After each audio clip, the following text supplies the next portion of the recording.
करीब 1 महीने के बाद हम आपसे मिल रहे हैं, रूबरू हो रहे हैं।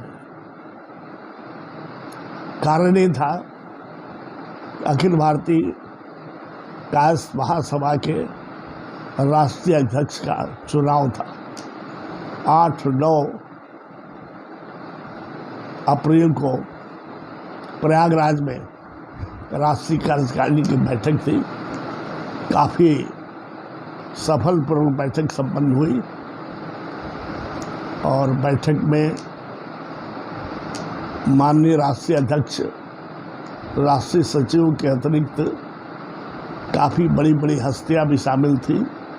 श्री विश्वास सारंग जो कैबिनेट मिनिस्टर हैं भोपाल में, वो भी उपस्थित थे। श्री अरुण सक्सेना जी बरेली के एमएलए हैं और उत्तर प्रदेश में कैबिनेट मिनिस्टर हैं। श्री सिद्धार्थनाथ सिंह, काफ़ी बड़ी बड़ी हस्तियाँ थी।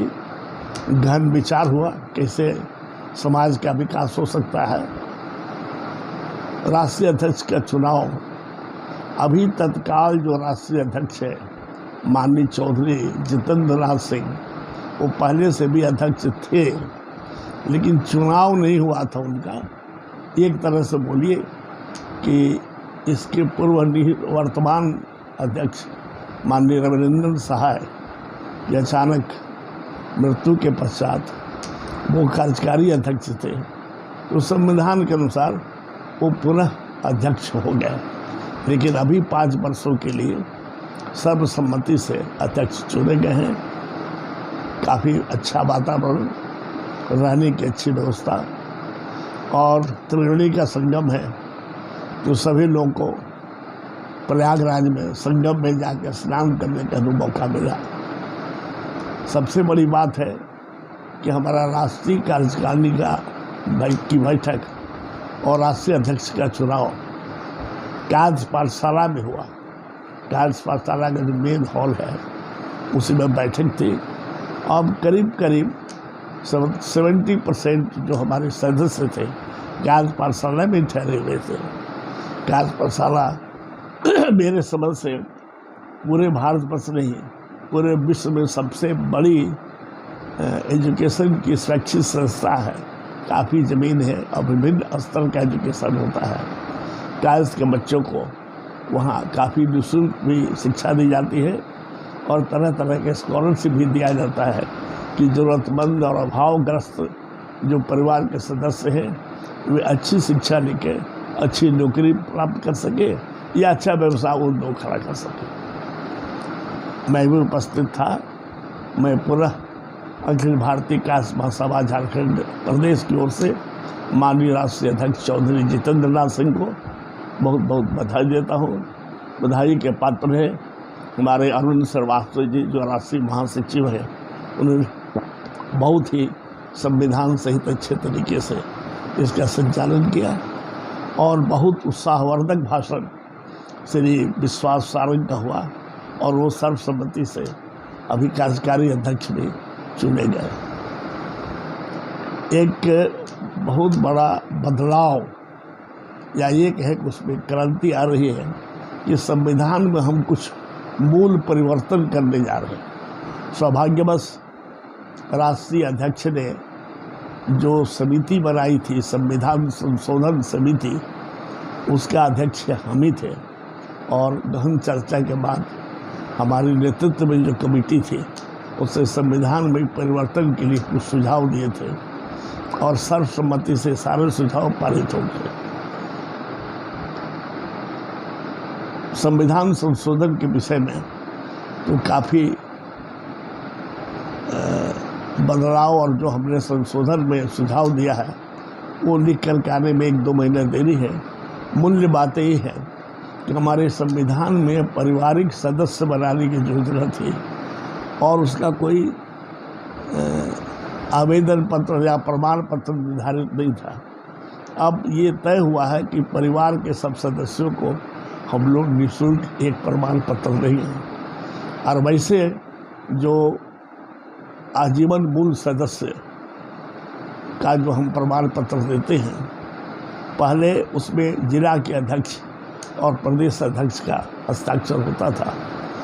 संशोधन के अनुसार अब जिला से ही वो प्रमाण पत्र निर्गत किए जाएंगे, आसानी होगा, फिर हमारे पास आने की जरूरत नहीं पड़ेगी। उसी तरह सक्रिय सदस्यता में भी कुछ परिवर्तन हुआ है कि उसको अब राष्ट्रीय अध्यक्ष के पास जाने की ज़रूरत नहीं है, लेकिन जितने अध्यक्ष, जितने सक्रिय सदस्य और आजीवन मूल सदस्य बनेंगी उसकी सूची, निर्धारित शुल्क पूर्णतः पहले की तरह राष्ट्रीय कार्यालयों को भेजा जाएगा, क्योंकि पूरा राष्ट्रीय स्तर पर कितने हमारे सक्रिय सदस्य हैं उसकी सूची रहे, उनसे संपर्क में रहे आदमी।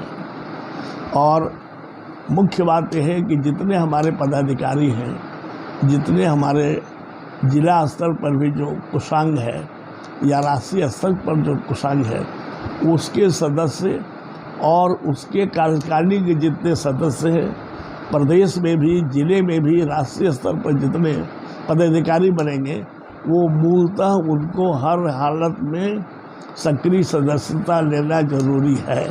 अगर सक्रिय सदस्य नहीं बनेंगे तो पदाधिकारी नहीं रहेंगे। पहले व्यवस्था थी कि सदस्य बाद में भी पदाधिकारी बनने की 1 महीने के अंदर लिया जाता था, उसमें थोड़ी देरी हो जाती थी। उस चूक को, भूल चूक को आदमी इसमें सही मान दिया गया। बाकी जितने संशोधन हैं वो आएंगे, उस अनुसार हम लोग काम करेंगे, लेकिन संशोधन के अनुसार प्रत्येक प्रदेश को 4 भागों में बांटना है। वो पहले से आदेश आ गया था, तो हमारे झारखंड प्रदेश पहला प्रदेश है कि हम लोग प्रदेश को 4 भागों में बांटे हैं, और क्षेत्रीय अध्यक्ष प्रदेश लेवल पर हम लोगों ने बना भी लिया है। एक क्षेत्र मेरा है हजारीबाग, जिसके क्षेत्रीय अध्यक्ष या प्रभारी बोलिए वो माननीय श्री दीपक वर्मा जी है, जो रिटायर्ड आईजी ऑफ पुलिस है, और उनके अधीन उनके कार्य क्षेत्र में हजारीबाग, चतरा, कोडरमा, लातेहार, गढ़वा और पलामू है। उसी तरह दूसरे क्षेत्र जो है वो कोल्हान और कोलांचल, उसके पदाधिकारी हैं। अध्यक्ष बोलिए क्षेत्रीय अध्यक्ष श्री दीपक कुमार सिन्हा जी, जो 1 अप्रैल तक झारखंड सरकार के डीआई ऑफ पुलिस थे। पहले भी हमारे उपाध्यक्ष जब एसपी थे तो भी उनके जिम्मे कोल्हान का 3 डिस्ट्रिक्ट, चाईबासा, जमशेदपुर, सरायकेला के अतिरिक्त गिरिडीह, धनबाद और बोकारो है। जहाँ जहाँ कास्तों का जमावड़ा है, तो हम उम्मीद करते हैं कि साहब यहाँ संगठन काफ़ी मजबूत होगा। अभी 2 क्षेत्र जो है, रांची और दुमका, उसमें कोई सक्षम पदाधिकारी नहीं मिले हैं, इसलिए वहाँ पर 2 पहले से पदाधिकारियों को हम लोगों ने प्रभारी नियुक्त किया है, लेकिन उसमें आगे का काम अभी नहीं बन रहा है। उसी तरह से हो सकता है कि साहब राष्ट्र को 4 भागों में बांटकर क्षेत्रीय रीजनल प्रेसिडेंट या जो नामकरण होगा उसको करेंगे, राष्ट्रीय अध्यक्ष या राष्ट्रीय कमेटी जो प्रबंध समिति करेगी, उसमें दे दिया जाएगा। मैं अपने राज्य के, प्रदेश के जितने जिला अध्यक्ष हैं और जितने पदाधिकारी हैं, उनसे सादर अनुरोध करना चाहता हूँ, या बोलिए कि मैं अपने तरफ से परिपत्र के अनुसार मैंने निर्देश भी दिया है कि साहब हमारे प्रदेश में, ज़िले में जितने पदाधिकारी हैं और ज़िले के कोषांग के जितने पदाधिकारी हैं, उनके जितने माननीय सदस्य हैं, सबको 1 महीने के अंदर में सक्रिय सदस्यता ले लेना जरूरी है। इस काम में हमारे संगठन मंत्री चंदन सिन्हा जी लगे हुए हैं, और अभी रांची में, हजारीबाग में 14 मई को बैठक है, और हम समझते हैं कि हम इस लक्ष्य को, निर्धारित लक्ष्य जो हमको राष्ट्रीय कार्यालय से माननीय राष्ट्रीय अध्यक्ष और राष्ट्रीय महासचिव के द्वारा मिला हुआ है, उसको हम बहुत सफलतापूर्वक संपन्न करा सकेंगे। क्षेत्रीय अध्यक्ष बनाने का मतलब यह है उसके पीछे कि सदस्यता मिलती है, कुछ रेगुलर काम हम लोग करते हैं, लेकिन विशेष रूप से महिलाओं के लिए, युवकों के लिए, राजनीति के लिए, समाज कल्याण के लिए हम लोग रेगुलर कोई काम नहीं करते हैं।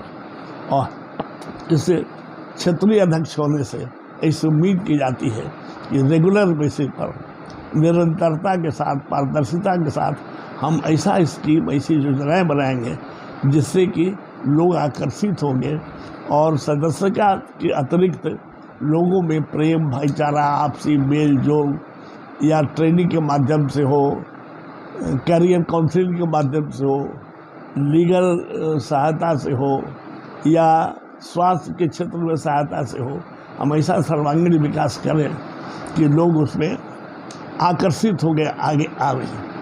प्रत्येक जिले का हम एक पंचवर्षीय कार्यक्रम तैयार करने में लगे हुए हैं, इसके लिए कमेटी बनाई है और तब एक दफ़े एक जिले का 5 वर्ष का कार्यक्रम हो जाएगा तो उसको इम्प्लीमेंट करने में सुविधा रहेगी। एक दूसरी आवश्यक बात है, इलेक्शन आ रहा अभी और हमको जागरूकता पैदा करने के लिए ये निर्णय पहले से है, लेकिन अभी हम लोग रुके हुए थे। एक हम चित्रगुप्त जागरूकता रथ निकालेंगे, उसके लिए कार्यकारी अध्यक्ष माननीय प्रणय जी को जिम्मेदारी दी गई है और हम लोग एक स्थान से शुरू करेंगे, दूसरे जगह उसको समाप्त करेंगे और एक जिले से दूसरे जगह जब रथ जाएगा, एक जिले का काफ़ी लोग रथ के पीछे रहेंगे। रात को वहाँ पर सभा होगी, गहन चर्चा होगी, पूजन कार्यक्रम होगा। हम समझते हैं इसमें अगर सफल हम होते हैं, सफल होंगे ही विश्वास है, तो हम प्रदेश में जागरूकता ज़्यादा फैला देंगे, आपसी मेल जोल ज़्यादा होगा, एकता सूत्र में ज़्यादा बढ़ेगा। ये मैं अपनी बात इतना ही समाप्त करता हूँ। अगले